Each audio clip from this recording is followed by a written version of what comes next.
Ever had the feeling that someone is hiding their true self from you?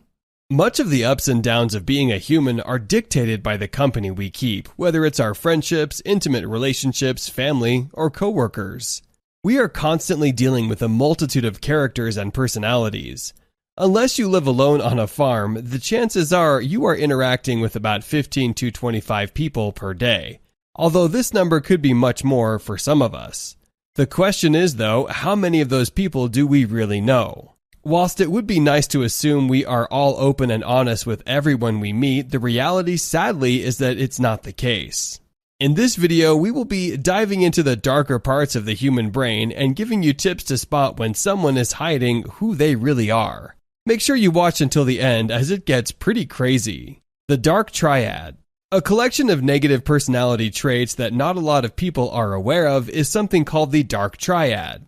This is a constellation of three partly overlapping traits. Those are narcissism, Machiavellianism, and psychopathy. All three of these traits are characterized by the tendency to influence others for selfish gains. The issue arises because humans who exhibit all three of these Dark Triad traits are often far more apt at hiding them from those around them. They might be able to mimic empathy and will often appear charming and outgoing at first despite the narcissistic personality disorder they are hiding underneath. This is why it's important to be aware of the three traits that make up the Dark Triad, as while they might be able to hide some of them, they will not be able to hide all of them. Here are 5 ways to spot the signs of the Dark Triad. Number 1. Risky behavior. Recklessness is a huge Dark Triad red flag. People with this personality type are likely to adopt significant risks in exchange for small rewards. This can be as obvious as risky gambling bets, overspending, or a willingness to break the law in some ways without considering the consequences. An example of this might be being prepared to drive a car whilst under the influence of alcohol. Number 2, a lack of empathy. We've already mentioned this, but Dark Triad members often have difficulty understanding people's emotions. They can hide this at first, but the truth will always come out. Those who score higher for psychopathic tendencies often find it difficult to describe feelings, or understand the feelings others are having. Take note of your friends' and partners' levels of self-awareness. Are they able to recognize when you feel upset or uncomfortable, or does it go completely unnoticed until you tell them outright? Number 3, they are unreceptive. People with Dark Triad traits are rarely described as being friendly. Often they are disagreeable and act as if others should earn their friendliness. They might feel that it's not their job to make being with them an enjoyable experience, but rather other people should try and bring the best out of them. Once again, this is not always obvious, as people with the Dark Triad can be friendly when it suits them. This would be considered Machiavellianism, as they might manipulate others by sweet-talking and charming them. The question one needs to ask themselves is this person being friendly because they are trying to get something from me? By the way, make sure to subscribe if you've learned something new today. Number 4, aggressiveness. Volatility and aggression are a far more obvious trait to spot. What's interesting, though, is that people who score high for psychopathy and Machiavellianism frequently have an extremely dark sense of humor. Finding joy in other people's pain or constantly making jokes that put down others or even themselves is something to look out for. Using self-deprecating humor out of neediness or defensiveness could be considered Machiavellianism, as they might be putting themselves down in order to make people feel sorry for them. Number 5, addiction. Finally, people on the Dark Triad spectrum have a tendency to addiction and obsessiveness, often relating to substances, though it might be over people or activities as well. Grandiose narcissism is strongly tied to addiction, particularly alcohol addiction. All addiction can be treated, but if the addiction is a sign of a different personality trait, this is even more scary. There are other ways to spot the Dark Triad, or that someone is hiding who they really are. Psychologists have actually gone as far as to compose a list of 28 questions and statements that define whether and where someone is on the Dark Triad spectrum. To help you out, we've compiled the entire list for you. We'll start with the 7 questions that uncover the trait of Machiavellianism. All of these questions and statements should be answered on the scale of 1 to 5. And of course, the more that are answered or you deem would be answered, as a 5 determines how far on the Dark Triad spectrum someone is. Number 1, it's not wise to let people know your secrets. Number 2, whatever it takes, you must get the important people on your side. Number 3, avoid direct conflict with others because they may be useful in the future. Number 4, keep a low profile if you want to get your way. Number 5, manipulating the situation takes planning. Number 6, flattery is a good way to get people on your side.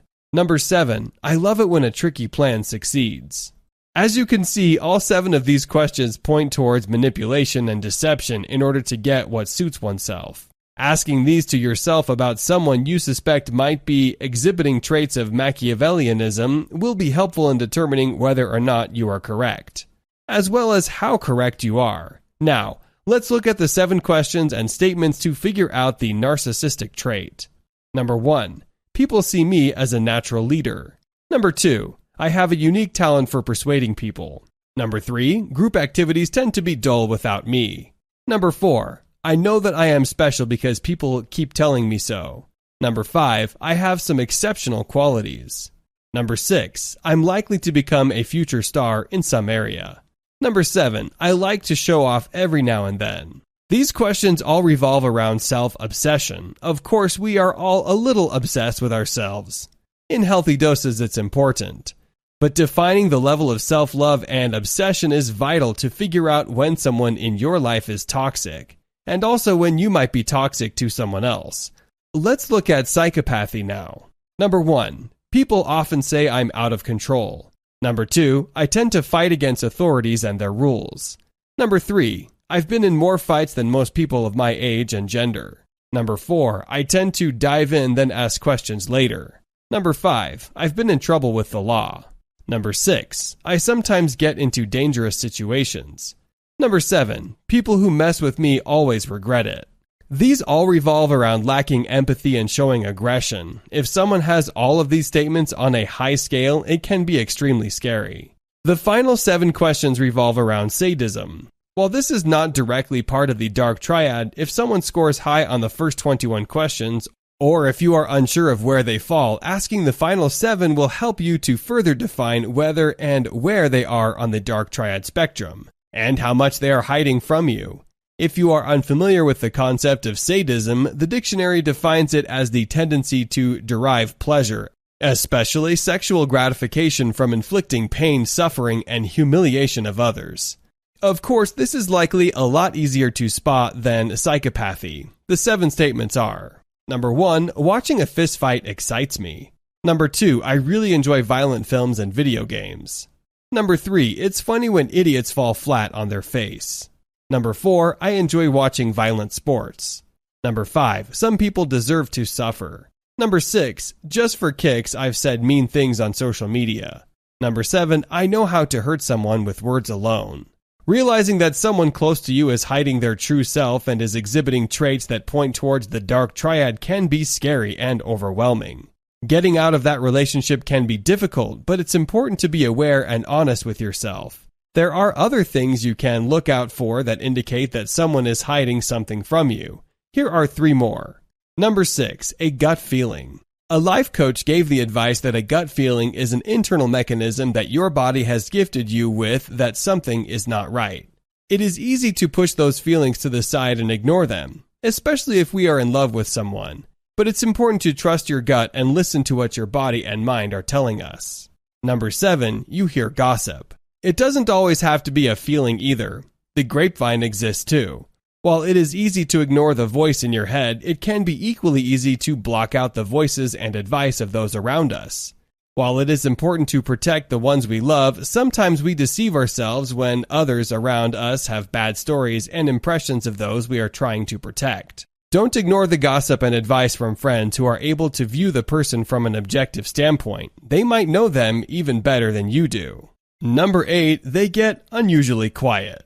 Those with secrets like to keep them. Someone who is hiding their true self from you might have the habit of getting unusually quiet on topics they know you won't agree with them on. It's important to ask the difficult questions in any relationship and pay attention to the response. And if you liked this video, then check out these related videos to see more. And make sure to subscribe and leave a comment saying, "I subscribed," and we will personally reply to your comment.